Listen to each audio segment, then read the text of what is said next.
Hello friend, TP study में आपका स्वागत है। आज हम देखेंगे एडीओ 2017 में जो सामान्य ज्ञान से प्रश्न पूछा गया था उसके बारे में। यह पूर्णतः व्यापम आंसर आधारित है दोस्तों, तो इसको आप अच्छे से देखें। इस बार भी ऐसे ही क्वेश्चन पूछा जा सकता है। चलिए देखते हैं। प्रश्न नंबर पहला, निम्नलिखित में से किस संविधान संशोधन अधिनियम द्वारा असम के कुछ क्षेत्रों को मिलाकर मेघालय राज्य बनाने का प्रावधान किया गया था? तो देख लेते हैं इसका ऑप्शन। ऑप्शन ए 18वां संशोधन अधिनियम 1966, ऑप्शन बी 21वां संशोधन अधिनियम 1967, ऑप्शन सी 22वां संशोधन अधिनियम 1969, ऑप्शन डी 24वां संविधान संशोधन अधिनियम 1971। तब इसका आंसर लिया था दोस्तों ऑप्शन नंबर सी 22वां संशोधन अधिनियम 1969। चलिए अगला क्वेश्चन देखते हैं। प्रश्न नंबर दूसरा क्या पूछा था? निम्नलिखित में से किस केंद्र शासित प्रदेश में प्रशासन के लिए लेफ्टिनेंट गवर्नर नियुक्त नहीं किए जाते हैं? तो देखते हैं दोस्तों, जो ये क्वेश्चन है इसको व्यापम द्वारा विलोपित कर दिया था दोस्तों। आप ध्यान देंगे कि इस क्वेश्चन को आप एक बार क्लियर कर लेंगे। चलिए अगला देख लेते हैं। प्रश्न नंबर तीसरा, निम्नलिखित में से किस राज्य में विधायी उद्देश्य के लिए विधान परिषद है? देखते हैं इसका option. Option A Madhya Pradesh, option B Tamil Nadu, option C Gujarat, option D Karnataka. इसका आंसर लिया गया था दोस्तों ऑप्शन नंबर डी कर्नाटक। चलिए अगला देख लेते हैं। प्रश्न नंबर चौथा क्या पूछा था? निम्नलिखित IAS अधिकारियों में से कौन भारत का प्रमुख प्रशासकीय अधिकारी होता है? देख लेते हैं इसका ऑप्शन। ऑप्शन ए कैबिनेट सचिव, ऑप्शन बी मुख्य सचिव, ऑप्शन सी प्रमुख सचिव, ऑप्शन डी संसदीय सचिव। इसका आंसर हो जाएगा दोस्तों ऑप्शन नंबर ए कैबिनेट सचिव। चलिए देखते हैं अगला क्वेश्चन। प्रश्न नंबर पाँचवा में क्या बोला गया है? सामान्य परिस्थितियों में एक नगर निगम में प्रशासनिक अधिकार मुख्यतः किसके पास होता है? देखते हैं इसका ऑप्शन। ऑप्शन ए महापौर, ऑप्शन बी नगर आयुक्त, ऑप्शन सी ए तथा बी दोनों, ऑप्शन डी इनमें से कोई नहीं। इसका आंसर लिया गया था दोस्तों ऑप्शन नंबर बी नगर आयुक्त। चलिए अगला देख लेते हैं। प्रश्न नंबर छठवां, मध्य प्रदेश की किस दिशा की ओर यह राज्य स्थित है? देख लेते हैं इसका ऑप्शन क्या क्या है। ऑप्शन ए उत्तर पूर्व, ऑप्शन बी दक्षिण पूर्व, ऑप्शन सी उत्तर पश्चिम, ऑप्शन डी दक्षिण पश्चिम। इसका आंसर लिया गया था दोस्तों ऑप्शन नंबर बी दक्षिण पूर्व। चलिए अगला देख लेते हैं। प्रश्न नंबर सातवां, निम्नलिखित में से कौन सा खनिज इस राज्य में उपलब्ध नहीं है? देखिए दोस्तों, कौन सा खनिज इस राज्य में उपलब्ध नहीं है पूछा है। देख लेते हैं इसका ऑप्शन। ऑप्शन ए कोयला, ऑप्शन बी लौह अयस्क, option C bauxite, option D manganese. तो इसका आंसर लिया गया था दोस्तों ऑप्शन नंबर डी मैग्नीज। जो मैग्नीज है इस राज्य में उपलब्ध नहीं है। चलिए देख लेते हैं अगला क्वेश्चन। प्रश्न नंबर आठवां, निम्नलिखित में से कौन सा जलप्रपात इस राज्य का ऊंचा है? देखिए दोस्तों, जो इस राज्य का सबसे ऊंचा जलप्रपात है उसको पूछा गया है। देखते हैं इसके ऑप्शन में क्या क्या है। Option A Tirathgarh, option B Chitrakoot, option C Rani Dah, option D अमृत धारा। तो सबसे ऊंचा जलप्रपात है दोस्तों आपका ऑप्शन नंबर ए तीरथगढ़ जलप्रपात। तो इसको ध्यान देंगे। चलिए अगला देख लेते हैं। प्रश्न नंबर नौवां में क्या पूछा गया था? निम्नलिखित में से कौन सा औद्योगिक विकास केंद्र इस राज्य में सबसे अधिक विस्तृत है? देखिए दोस्तों, यहाँ सबसे अधिक विस्तृत है पूछा गया है। देख लेते हैं इसका option. Option number A Urla, option B Siltara, option C Sirgitti, option D Borai. तब इसका आंसर लिया गया था दोस्तों ऑप्शन नंबर बी सिलतरा। इसको ध्यान देंगे आप लोग। चलिए अगला देख लेते हैं। प्रश्न नंबर 10वां में क्या पूछा गया था? इस राज्य में स्थित राष्ट्रीय विधि विश्वविद्यालय इनमें से किनके नाम पर है? तो देख लेते हैं इसका ऑप्शन। जो विधि विश्वविद्यालय है वह किनके नाम पर है? देखते हैं इसके ऑप्शन में क्या क्या है। ऑप्शन नंबर पहला Kushabhau Thakre, option B Hidayatullah, option C doctor CV Raman, option D Swami Vivekananda. इसका आंसर हो जाएगा दोस्तों ऑप्शन नंबर बी हिदायतुल्ला। चलिए अगला क्वेश्चन देख लेते हैं। प्रश्न नंबर 11 में क्या पूछा गया है? निम्नलिखित में से इस राज्य में प्रशासन का प्रमुख होता है? देखते हैं इसके ऑप्शन क्या क्या है। ऑप्शन नंबर ए राज्यपाल, ऑप्शन बी विधानसभा अध्यक्ष, ऑप्शन सी मुख्य सचिव, ऑप्शन डी मुख्यमंत्री। इसका आंसर लिया गया था दोस्तों ऑप्शन नंबर सी मुख्य सचिव।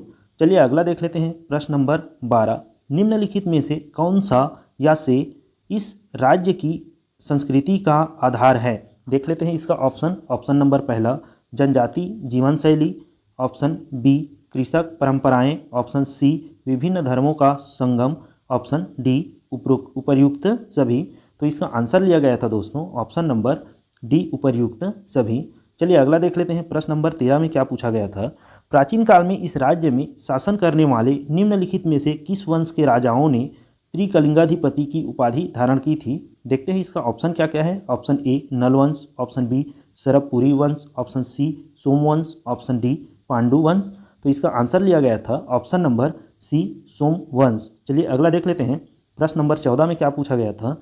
इस राज्य का मराठा सूबेदार इनमें से कौन था जिसके शासनकाल में यूरोपीय यात्री कोलब्रुक आया था। देख लेते हैं इसका ऑप्शन क्या क्या है। Option A Keshav Govind, option B Bikaji Gopal, option C Vitthal Dinkar, option D Mahipat Rao Dinkar. तो इसका आंसर लिया गया था option number A Keshav Govind. देख लेते हैं अगला क्वेश्चन। प्रश्न नंबर 15। इस राज्य में असहयोग आंदोलन के दौरान इनमें से कर्मवीर पत्रिका के कौन से संपादक गिरफ्तार हुए। देख लेते हैं इसका option. Option A Padumlal Punnalal Bakshi, option B Makhanlal Chaturvedi, option C Hazari Prasad Dwivedi, option D Mukurdhar Pandey. तो इसका आंसर लिया गया था option number B Makhanlal Chaturvedi. अगला क्वेश्चन देख लेते हैं। प्रश्न नंबर 16। भारत छोड़ो आंदोलन के दौरान इस राज्य के निम्नलिखित में से किस स्थान पर जिला कचहरी में आग लगाने का प्रयास किया गया था। देखते हैं इसका option. Option A Raipur, option B Bilaspur, option C Dhamtari, option D Durg. इसका आंसर लिया गया था दोस्तों ऑप्शन नंबर डी दुर्ग। चलिए अगला देख लेते हैं। प्रश्न नंबर 17। इस राज्य के निम्नलिखित में से किस जिले में प्रसिद्ध पुरातात्विक एवं पर्यटन स्थल सिरपुर स्थित है। देखते हैं इसका option. Option number A Raipur, option B Bilaspur, option C Mahasamund, option D Dhamtari. इसका आंसर लिया गया था दोस्तों ऑप्शन नंबर सी महासमुंद। चलिए अगला देख लेते हैं। प्रश्न नंबर 18 में क्या पूछा गया है। इस राज्य में किस स्थान पर प्रत्येक वर्ष संगीत समारोह का आयोजन किया जाता है जिसे चक्रधर समारोह कहते हैं। देखते हैं इसका option. Option number A Raigarh, option B Khairagarh, option C Sarangarh, option D Dongargarh. इसका आंसर लिया गया था ऑप्शन नंबर ए रायगढ़। चलिए अगला देख लेते हैं। प्रश्न नंबर 19वां। इनमें से कौन इस राज्य की शीर्षस्थ महिला लोक गायिका है। देखिए दोस्तों जो इस राज्य की शीर्षस्थ महिला लोक गायिका है उसको पूछा है। देख लेते हैं इसके ऑप्शन में क्या क्या है। Option A Firabai Markam, option B Mandavi Singh, option C Mamta Chandrakar, option D Aarti Jain. तो इसका आंसर लिया गया था दोस्तों option number C Mamta Chandrakar. चलिए अगला क्वेश्चन देख लेते हैं। प्रश्न नंबर 20वां।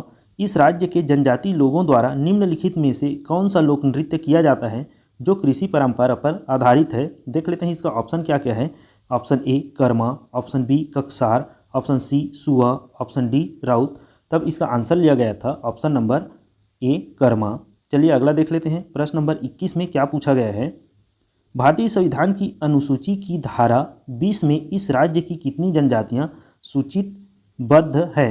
देखिए दोस्तों जो कितनी जनजातियां हैं वो सूचीबद्ध है पूछा है। देख लेते हैं इसका ऑप्शन क्या क्या दिया है। Option A 24, option B 30, option C 36, option D 42। तो इसका आंसर लिया गया था ऑप्शन नंबर डी 42। चलिए अगला देख लेते हैं। प्रश्न नंबर 22। मरिया, मुरिया एवं दोरला इस राज्य की निम्नलिखित में से किस जनजाति की उप जनजातियाँ हैं। देखते हैं इसका ऑप्शन क्या क्या है। Option A Baiga, option B Kamar, option C Gond, option D Kanwar. इसका आंसर लिया गया था दोस्तों ऑप्शन नंबर सी गोंड। जो गोंड है उसकी मारिया, मुरिया, दोरला जो है वह इनकी उपजातियाँ हैं। तो इसको ध्यान देंगे। चलिए अगला देख लेते हैं। प्रश्न नंबर 23 में क्या पूछा गया है। इनमें से किसने इस राज्य की जनजातियों की संस्था घोटुल का अध्ययन किया। देखते हैं इसका option. Option number A Shyamacharan Dube, option B Verrier Elwin, option C Furer Haimendorf, option D Hiralal Shukla. तो इसका आंसर है दोस्तों option number B Verrier Elwin. चलिए अगला देख लेते हैं। प्रश्न नंबर 24 में क्या पूछा है। निम्नलिखित में से किस तिथि से भारत में वस्तु एवं सेवा कर प्रारंभ हो गया। देखते हैं इसका ऑप्शन। ऑप्शन ए 1 अप्रैल 2017, ऑप्शन बी 1 जून 2017, ऑप्शन सी 1 जुलाई 2017, ऑप्शन डी 1 सितंबर 2017। इसका आंसर है दोस्तों ऑप्शन नंबर सी 1 जुलाई 2017। जो जीएसटी है 1 जुलाई 2017 से लागू है, इसको ध्यान देंगे। चलिए अगला देखते हैं। अगला 25वां नंबर में क्या पूछा है, इनमें से भारत के वर्तमान मुख्य निर्वाचन आयुक्त कौन है। देखिए दोस्तों, ये करंट का क्वेश्चन है, तो इसको जब आप करंट पढ़ेंगे तो ध्यान देंगे। उस समय इसका आंसर था ऑप्शन नंबर ए, अचल कुमार ज्योति। इसको ध्यान देंगे। चलिए अगला देखते हैं। प्रश्न नंबर 26, जर्मनी के निम्नलिखित में से किस शहर में जुलाई 2017 में G20 शिखर सम्मेलन हुआ। तो इसको आप लोग करंट से ध्यान देंगे दोस्तों। उस समय इसका आंसर था ऑप्शन नंबर डी, हैम्बर्ग। चलिए अगला देख लेते हैं। प्रश्न नंबर 27, यह भी करंट से संबंधित है दोस्तों, तो आप करंट पढ़ेंगे तो ऐसा क्वेश्चन को आप तैयार करके रखेंगे। देख लेते हैं अगला क्या है। प्रश्न नंबर 28, निम्नलिखित में से कौन सी उत्तर कोरिया की राजधानी है। देख लेते हैं उत्तर कोरिया की राजधानी कौन है।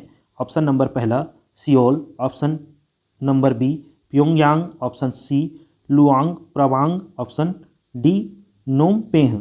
तो इसका आंसर है दोस्तों ऑप्शन नंबर बी, प्योंगयांग जो है उत्तर कोरिया की राजधानी है। इसको ध्यान देंगे। चलिए अगला क्वेश्चन देखते हैं। प्रश्न नंबर 29, भारत के राष्ट्रपति निर्वाचित होने के पूर्व श्री रामनाथ कोविंद निम्नलिखित में से किस राज्य के राज्यपाल थे। देखते हैं इसका option. Option number A Uttarakhand, option B Jharkhand, option C Tripura, option D Bihar. देखिए दोस्तों, जो रामनाथ कोविंद थे वह बिहार के राज्यपाल थे राष्ट्रपति बनने के पूर्व। इसको ध्यान देंगे। चलिए अगला देख लेते हैं। प्रश्न नंबर 30वां, और यह अंतिम क्वेश्चन है दोस्तों, तो अच्छे से ध्यान देंगे। भारतीय संविधान के अनुच्छेद 324 द्वारा निम्नलिखित में से किस स्वतंत्र संस्था के गठन का प्रावधान किया गया है। देखते हैं इसका ऑप्शन क्या है। ऑप्शन ए निर्वाचन आयोग, ऑप्शन बी लोक सेवा आयोग, ऑप्शन सी राज्य पुनर्गठन आयोग, ऑप्शन डी सूचना आयोग। तब इसका आंसर लिया गया था दोस्तों ऑप्शन नंबर ए निर्वाचन आयोग।